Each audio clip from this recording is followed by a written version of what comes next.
Cholesterol estimation. What is cholesterol? क्या होता है कोलेस्ट्रॉल? यस, ये आया पहला अच्छा फंक्शन, स्टेरॉइड हार्मोन्स. उसके बाद synthesis of myelin sheath, bile salts, ये होता है फंक्शंस बेटा कोलेस्ट्रॉल के. And what is cholesterol? Cholesterol में क्या होता है बेटा? 27 मेंबर स्टेरॉल रिंग होती है and it is a derived lipid which has a 27 membered ring, sterol ring. That's it. बिल्कुल बेसिक की भी बेसिक डेफिनेशन. इससे इजी क्या बोला आदमी. तो आज हम बेटा एस्टिमेट करेंगे cholesterol on semi auto analyser. On semi auto analyser. So far आप सब वेल वर्स्ड हो ना कोलोरीमीटर से? You are well versed with colorimeter. Colorimeter का स्टेप्स याद करो बेटा. क्या होता है? सबसे पहले आप 3 वाइल्स प्रिपेयर करते हो. कौन कौन सी? Blank, standard, test. उसके बाद आप क्या करते हो? तीनों की ओडी लेते हो. You take OD of all 3.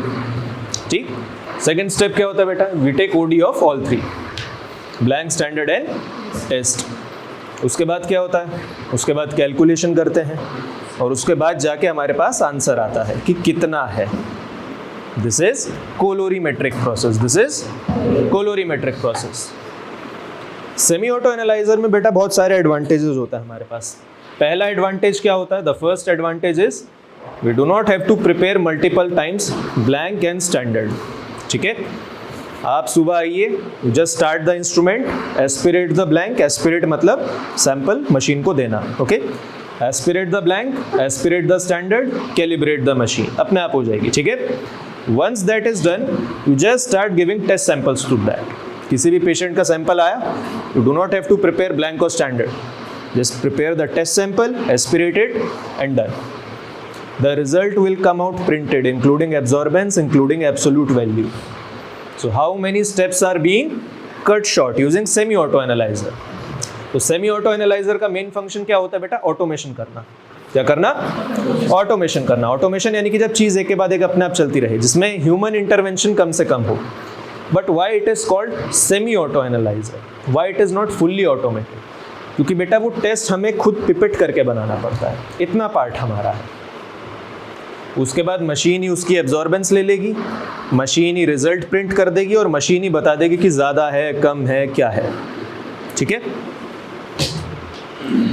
Before we start any instrument in lab, not only semi auto analyser, even colorimeter, any instrument is in lab, one thing has to be performed, that is calibration. That is calibration. What is calibration?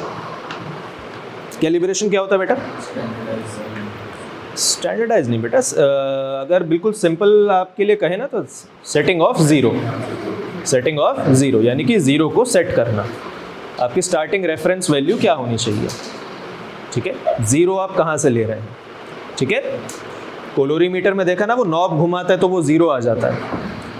Semi auto का calibration बेटा थोड़ा अलग होता है. Semi auto has a different calibration. What is the difference between a QC sample and a calibrate sample? किसी को पता है? What is the difference between a QC sample, QC means quality control, and a calibrate sample? Run बेटा sample में दोनों एक ही होते हैं, लेकिन पता फर्क क्या होता है? इन क्यूसी जो सैंपल हम दे रहे हैं ना मशीन को, बेटा उसकी वैल्यू मुझे भी पता है, मशीन को भी पता है. लेकिन जब कैलिब्रेशन में सैंपल दिया जाता है ना, तो उसकी वैल्यू मुझे पता है बेटा, मशीन को नहीं पता. इसका प्रैक्टिकल मीनिंग क्या है पता? लेट अस से सुबह सुबह मैं आया और मुझे ग्लूकोज के लिए कैलिब्रेशन करना है. ठीक है. मेरे पास स्टैंडर्ड सॉल्यूशन है ग्लूकोज का जिसकी वैल्यू है 100 mg/dl. कितना? 100 mg/dl. मैंने उसे मशीन को एस्पिरेट कराया. अब मशीन को तो नहीं पता ना that it has 100 mg/dl concentration. अब अगर मशीन ने आंसर दिया 97, 98, 100, 101, even 103, 104, that means the calibration is good, क्योंकि जितना आंसर है उसी के एक्सपेक्टेड आसपास वैल्यू आ रही है. और लेट अस से कि हमने एस्पिरेट तो 100 का कर दिया, लेकिन मशीन का कैलिब्रेशन ठीक नहीं है, वो आंसर दे रहा है 200, तो यानी कि मशीन का कैलिब्रेशन खराब है. So we have to realign it. ठीक है. अब आता है वापस कोलेस्ट्रॉल एस्टिमेशन बेटा. Semi auto is a bit tricky thing. Semi auto थोड़ा सा ट्रिकी है. थ्योरी में, लेकिन प्रैक्टिकली काम करने में it is the most simplest instrument you will ever encounter in biochemistry lab. सबसे पहले बेटा आप प्रिंसिपल लिखो।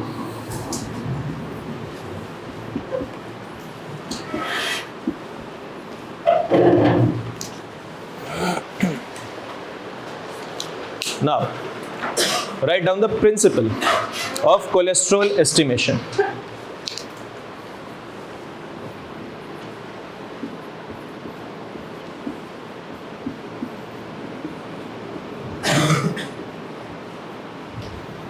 Cholesterol oxidase peroxidase method, COP-PAP method, cholesterol oxidase peroxidase method. Okay, this is the principle. जैसे होगा ना ग्लूकोज ऑक्सीडेज peroxidase method, ये उसी का बड़ा भैया है। Okay, now it is a cholesterol oxidase peroxidase method.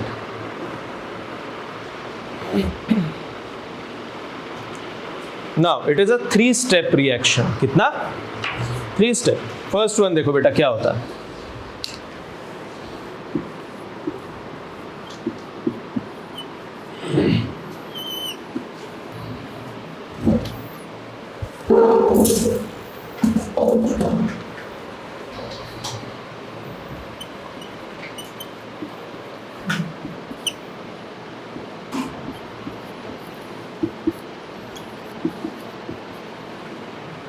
बेटा जो कोलेस्ट्रॉल एस्टर्स होता है ना, they are first hydrolysed,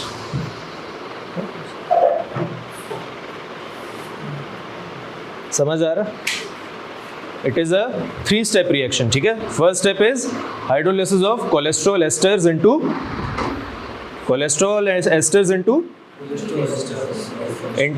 free cholesterol, generation of free cholesterol. Enzyme कौन सा हो सकता है सोचो? Yes, very good. पर कौन सा एस्टेरेज बेटा? कोलेस्ट्रॉल एस्टेरेज, कोलेस्ट्रॉल एस्टेरेज, ठीक है, cholesterol esterase. This is the first step. आपने सैंपल लिया, it has cholesterol esters, okay. The first enzyme acting is cholesterol esterase. Which one? Cholesterol esterase. It converts cholesterol esters into free cholesterol. Free cholesterol. Second one. Free cholesterol. मैं बोल देता हूँ बेटा, मैं बोल देता हूँ। Free cholesterol is converted into cholesterol and cholesterol plus H2O2 plus H2O2। कौन सा एंजाइम लगना चाहिए? Yes, very good. पर कौन सा ऑक्सीडेज बेटा? Cholesterol oxidase. Yes, cholesterol oxidase. This is the second step. कौन सा step? Second step. Now who can guess the third step बेटा? ना, वो तो हो गया। देखो, अपने को इससे कोई मतलब नहीं है, अपने को इससे मतलब है H2O2 से बेटा, H2O2। नाउ H2O2 बेटा जो यहां से जनरेट हुआ है ना, प्लस 4 अमाइनो एंटी पायरीन, आगे क्या होना चाहिए सोचो? What should be the next step? What should be the next step? Complex formation यार, और क्या?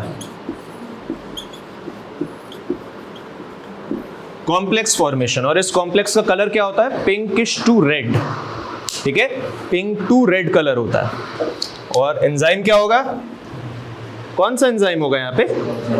पेरोक्सिडेज। Which one? पेरोक्सिडेज।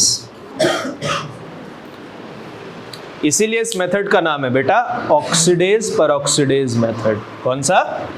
Oxidase peroxidase method.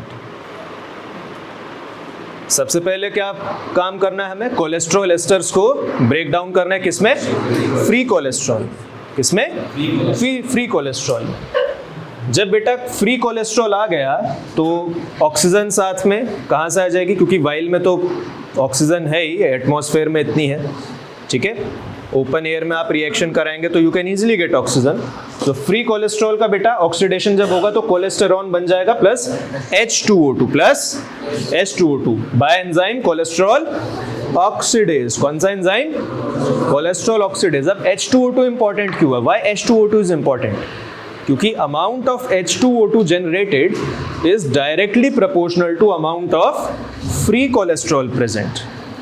अगर फ्री कोलेस्ट्रॉल ज्यादा है तो H2O2 ज्यादा जनरेट होगा। H2O2 पानी मत लिख देना बेटा, it is hydrogen peroxide, okay, hydrogen peroxide H2, हाँ पिंकिश रेड, कॉम्प्लेक्स फॉर्मेशन का कलर है बेटा वो pinkish red. Now this H2O2 amount is directly proportional to the free cholesterol present in your vial or test tube, ठीक है। After that H2O2 बेटा, जो H2O2 अभी हमें मिला है कहां से, फ्री कोलेस्ट्रॉल से। किससे, फ्री कोलेस्ट्रॉल से। ये किससे रिएक्ट करेगा, 4 अमाइनो एंटीपायरीन, किससे, 4 amino antipyrine form a coloured complex, forms a coloured complex by the enzyme peroxidase. इस कॉम्प्लेक्स का कलर कैसा होगा, पिंकिश टू रेड, और इसकी कलर की इंटेंसिटी कितनी होगी, directly proportional to amount of cholesterol. Technically तो कहना चाहिए कि H2O2, लेकिन वो H2O2 कहां से आ रहा है, वो भी तो कोलेस्ट्रॉल से आ रहा है ना। H2O2 plus 4 amino antipyrine gives pinkish red color complex. Intensity of that complex is directly proportional to amount of cholesterol present in sample. Okay? Actually बेटा कलर H2O2 जनरेट कर रहा है, लेकिन वो H2O2 कहाँ से आ रहा है? That H2O2 is also coming from cholesterol जो सैंपल में है, and the amount of H2O2 generated is directly proportional to amount of cholesterol present. जितना ज़्यादा कोलेस्ट्रॉल उतना ज़्यादा H2O2, ठीक है। और जितना ज्यादा H2O2 रहेगा बेटा उतना डार्क कलर कॉम्प्लेक्स बनेगा, ठीक है कि नहीं। This is the principle, it's a 3 step reaction. कितना स्टेप, 3 स्टेप रिएक्शन। किसी को कोई डाउट अभी तक इसमें? अब बेटा ब्रीफ प्रोसीजर लिखो एक, write down a brief procedure. कितनी वाइल्स बनती थी बेटा कोलोरीमीटर में, 3, blank, standard and test. But for semi auto analyser you have to prepare only 1। कितनी, 1। कौन सी, टेस्ट। क्योंकि एग्जाम वाले दिन भी और आज भी हम आपके लिए पूरी मशीन पहले ही प्रोग्राम्ड रखेंगे, कैलिब्रेटेड रखेंगे, ओके। ब्लैंक उसका लग चुका होगा, स्टैंडर्ड उसका लग चुका होगा, all the variables would be seted there, okay. You just have to prepare the test, aspirated and get the result. आपका काम बस इतना है, ओके। लेकिन आपको टेबल तीनों की बनानी है। You have to prepare the table for 3 जब आप कॉपी में लिखोगे। Number 1 is blank, then you have standard and then you have test.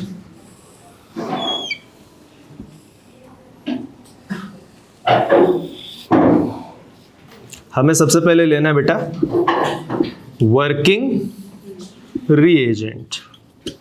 Working reagent क्या लेना है, working reagent. Working reagent is 1 ml in blank, in standard and in test. Distil water पहले ले लेंगे तो प्रोसीजर उल्टा पड़ जाएगा, तो will start with working reagent.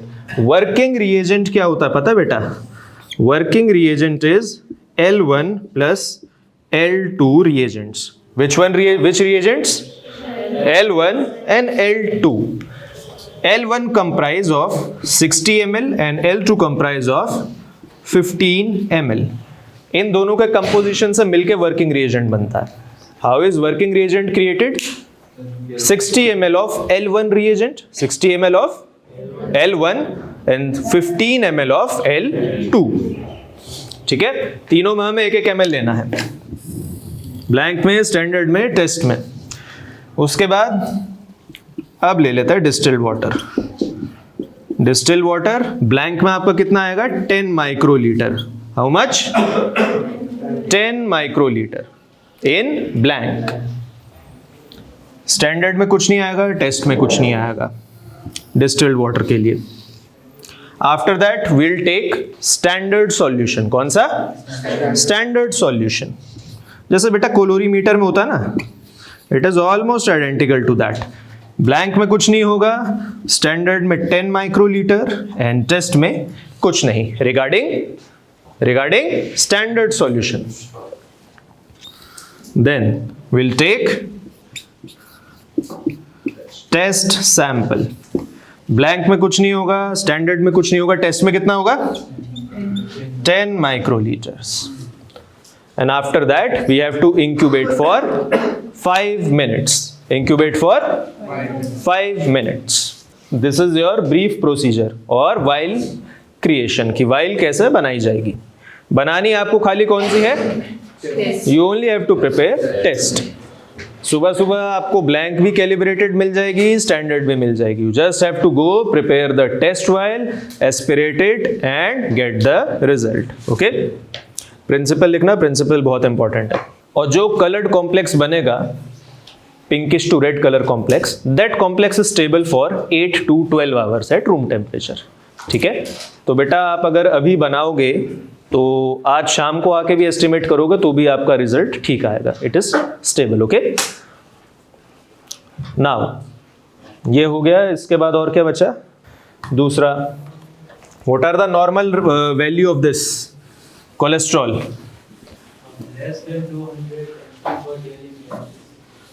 हाँ, less than 200 mg per dl. Remember we are using coral kits here. We are using coral kits. तो वो जो प्रोसेस लिखते हैं उसमें they have recommended, it is just for semi auto analyzer जो kit हम use कर रहे हैं. Do not take it otherwise. किताब में लिखा है ना up to 200 mg per dl between 150 to 200, ठीक है, दैट इज नॉर्मल एंड 240 इज बॉर्डर लाइन, ठीक, that is correct. But while estimating cholesterol using coral kits जो भी हम यूज कर रहे हैं, they have recommended that up to 220 mg per dl। कितना? 220 mg per dl is normal. Okay, 220 mg per dl using coral kits and 260 mg per dl is borderline. Okay,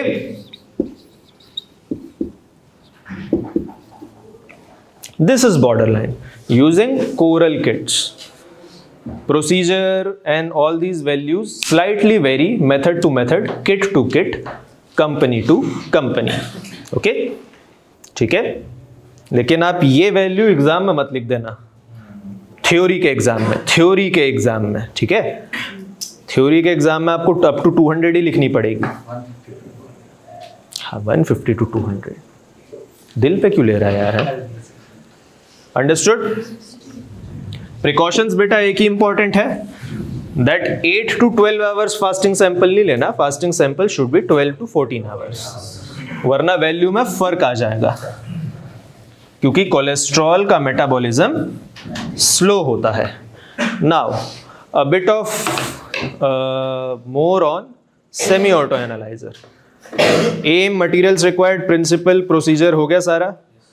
observation result आप खुद लिखेंगे, जो भी आ रहा है। क्लिनिकल 2 बता दिए, बाकी आप लोग खुद लिखेंगे, ठीक है। इट इज वेरी इजी, बढ़ेगा भी घटेगा भी, किन में बढ़ जाता है किन में घट जाता है कोलेस्ट्रॉल लेवल्स। ओके, तो मोटा मोटा that is done. Now semi auto analyser पे एक फाइनल वर्ड अगर मैं आपको दूं, When we select the panel ना बेटा, सेमी ऑटो एनालाइजर के अपने कुछ कांस्टेंट्स और वेरिएबल्स होता है, एक पैनल आता है उसमें। Similarly those who are active smokers, यानी कि जो बहुत ज़्यादा सिगरेट स्मोक करते हैं, they are also at high risk of CAD. There is a difference between cause, symptom and risk factor. इन तीनों में फर्क होता है। सिगरेट पीने से आपको CAD हो सकता है, that is why smoking is a risk factor, ठीक। लिपिड का लेवल, कोलेस्ट्रॉल का लेवल बढ़ा हुआ है तो you can have CAD। Hyperlipidaemia या hypercholesterolaemia is a risk factor. लेकिन वो कोलेस्ट्रॉल लेवल क्यों बढ़ा हुआ है? वो बढ़ा हुआ है बेटा डायबिटीज की वजह से, वो बढ़ा हुआ है हाइपरथायराइडिज्म की वजह से, ठीक है। वो कॉज है diabetes and hyperthyroidism. First one is बेटा टेम्परेचर। फर्स्ट वन क्या है? टेम्परेचर। कितने पे मशीन चल रही है या कितने पे अंदर रिएक्शन हो रही है, that is temperature. Normally machine अपने आप सेट कर लेते, दैट इज 37 डिग्री सेंटीग्रेड, जो कि आपका नॉर्मल रूम टेम्परेचर होता है, ठीक है। देन सेकेंड वन आता है आपका wavelength. Second one is wavelength, similar to colorimeter. Similar to colorimeter, जैसे कोलोरीमीटर में कौन सा लॉ होता है बेटा, बियर्स एंड लैम्बर्ट्स लॉ, ठीक। आपका सेमी ऑटो एनालाइजर भी बेटा वही चीज यूटिलाइज करता है, पर और ज्यादा efficiently, Beer's and Lambert's law, okay. Semi auto analyser भी। फॉर कोलेस्ट्रॉल जो आपका मेथड है कोलेस्ट्रॉल ऑक्सीडेज पर ऑक्सीडेज मेथड, वो वेवलेंथ यूटिलाइज करता है बेटा 505 नैनोमीटर की। कितने की? अब आप एक बात सोचिए कि अगर कोलोरीमीटर में आपको एक काम करना पड़ता तो वहां तो 505 सेट नहीं होता, क्या सेट करना पड़ता? 520। यहां पे एग्जैक्ट सेट हो जाएगा। Then there is something called factor. There is something called factor. We'll get back to you on this in few moments, okay? उसके बाद आपका आता है बेटा एस्पिरेटेड वॉल्यूम। कौन सा? Aspirated volume. आपकी क्यूवेट की वॉल्यूम कितनी होगी? जितना आपने सैंपल बनाया था 1 ml वो था और 10 माइक्रोलीटर्स दूसरा था, तो रफली 1 ml होगी। कितनी? 1 ml। तो एस्पिरेटेड वॉल्यूम होता है बेटा कि रिएक्शन को एसेस करने के लिए सेमी ऑटो एनालाइजर कितना वॉल्यूम ले रहा है आपकी क्यूवेट से। यहां पे वो होगा 500 माइक्रोलीटर। कितना?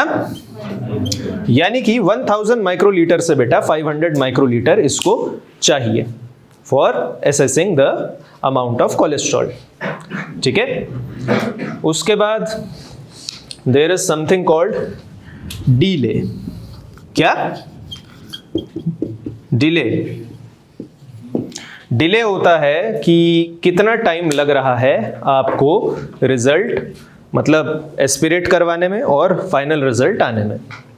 That is 5 seconds. यानी कि एक बार सैंपल एस्पिरेट हो गया ना, उसके बाद 5 सेकेंड मशीन अपना टाइम लेगी, then you will get the result.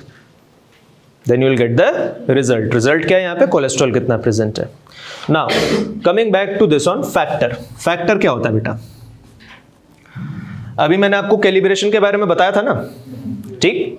Calibration के बारे में, सेटिंग ऑफ जीरो। कोलोरीमीटर में क्या होता था? कोलोरीमीटर में तो हम नॉब घुमाते थे, जीरो सेट हो जाता था। Semi auto is a bit complicated thing, okay. यहां पे आप ऐसे कोई भी नॉब या ऐसा कुछ नहीं होता। तो what we do, we adjust the factor. We adjust the factor. Factor क्या होता है मैं बताता हूं। जब हम कैलिब्रेशन कर रहे होते हैं ना, क्या कर रहे होते हैं? कैलिब्रेशन। सुबह सुबह आती हमने मशीन स्टार्ट की, वी परफॉर्म द कैलिब्रेशन। अब उस कैलिब्रेशन के टाइम क्या होता है? स्टैंडर्ड सॉल्यूशन है मेरे पास, लेट अस से फॉर कोलेस्ट्रॉल, जिसका वैल्यू है 200 mg/dl, ठीक। मुझे पता है 200 mg/dl है। मैंने उसे मशीन को दिया। मशीन अपने आप बेटा एक फैक्टर जनरेट करती है कैलिब्रेशन के टाइम, अपने आप, ठीक है। लेटस से वो फैक्टर आ गया आपका 220 या 220 रहने दो, कंफ्यूजन होगा तुम्हें। लेटस से वो फैक्टर आ गया 10। कितना? 10। और मशीन ने जो कोलेस्ट्रॉल की वैल्यू मुझे दी वो है 198 mg/dl। तो बेटा रिजल्ट ठीक है कि गलत है? सही है। कौन सा दुनिया में जी रहे हो भाई? 200 एग्जैक्ट थोड़ी आ जाएगा उसमें यार, एग्जैक्ट तो कहीं भी नहीं आएगा। 5 बार एक ही टेस्ट को लगाइए, 5 बार थोड़ा थोड़ा स्लाइट डिफरेंस आता आंसर में। हाँ, इट शुड नॉट कम 180, 175, 160। आपको बताया था ना, up to 10% is acceptable, up to 10% error is acceptable. तो यानी कि जो बेटा फैक्टर जनरेट हुआ ना 10, दिस फैक्टर, ये फैक्टर आपका ठीक है, ये फैक्टर ठीक है। नाउ मैंने वही स्टैंडर्ड सॉल्यूशन एस्पिरेट किया 200 mg/dl का, और इस बार मुझे मशीन ने कंसंट्रेशन दी 98 mg/dl। कितनी? 98 mg/dl। और बेटा उसमें फैक्टर आपका जनरेट हो गया 2.5। कितना? फैक्टर बेटा मशीन अपने आप अपने प्रोग्राम में जनरेट करती है। तो 200 और 98 में तो बहुत फर्क है ना। दिस इज अ ब्लंडरस मिस्टेक, इतना नहीं होना चाहिए। तो बेटा कैलिब्रेशन ठीक करने के लिए अब या तो हम उसको 2-3 बार कैलिब्रेट करें, तो अपने आप नया फैक्टर जनरेट होगा और मशीन ठीक रिजल्ट देने लगेगी। लेकिन जब बार बार करने पे भी मशीन ठीक रिजल्ट नहीं देती ना, तो बेटा हम फिर फैक्टर एडजस्ट करते हैं। ये 2.5 जनरेट हो रहा था कितने पे, 98 पे, ठीक। अब मैं इसको बढ़ा के काम करता हूं, 4.5 कर देता हूं, मैनुअली एडिट हो जाता है।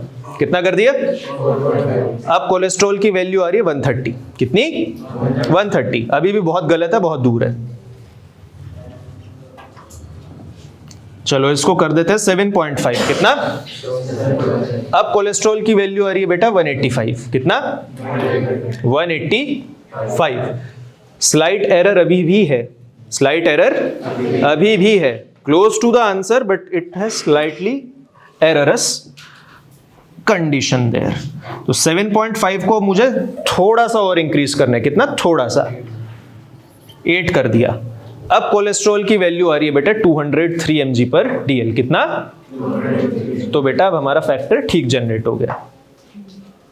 ठीक है, so this is used for calibrating the machine manually. ठीक है, एक बार कैलिब्रेशन किया, नहीं आंसर ठीक है, आप 2-3 बार और कीजिए। मान लीजिए नहीं आ रहा, then you manually edit the factor. ठीक है, अब बाकी चीजें आप तब देखेंगे जब आप मशीन को खुद अपने हाथ से सैंपल परफॉर्म करेंगे उस पर। ठीक है, तो बाकी चीजें प्रैक्टिकल में वहीं समझ आएंगी आपको। And believe me, semi auto analyser is the most easy instrument to perform your practical on. अभी जो मैंने बताया बेटा, बस उस चीज को याद रखो। Each and everyone will perform the practical there, और एक बार आपका हैंड्स ऑन अप्रोच आ गई उस पे, it is the most easy instrument and most fun instrument also. So you proceed to the lab. Once you switch on the instrument, तो बेटा ये सबसे पहला पैनल आता है, पढ़ो सब लोग, आओ इधर पढ़ो। क्या लिखा है? Hardware check. सबसे पहले हार्डवेयर चेक होता है बेटा। अब देखो क्या क्या लिखा, test parameters, QC reports, maintenance, patient report, system etcetera.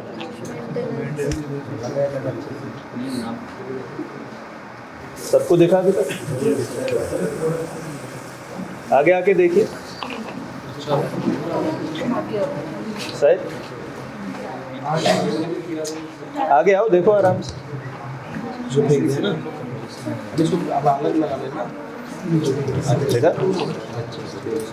Take your time beta, and you can even take pictures of each and every step. Some diligent students can also make video in their phones also, if they have good enough skills. ठीक है, बिल्कुल बेटा machine on करते हैं। ठीक है, मैं आपको बताता ना, फैक्टर एडिट हो जाता बेटा सिस्टम सेटअप में जाके हो जाता सबका। ठीक है, now what we have to do, we have to run the test, we have to run the test, दिख रहा है, we have to run the test, so we press 1।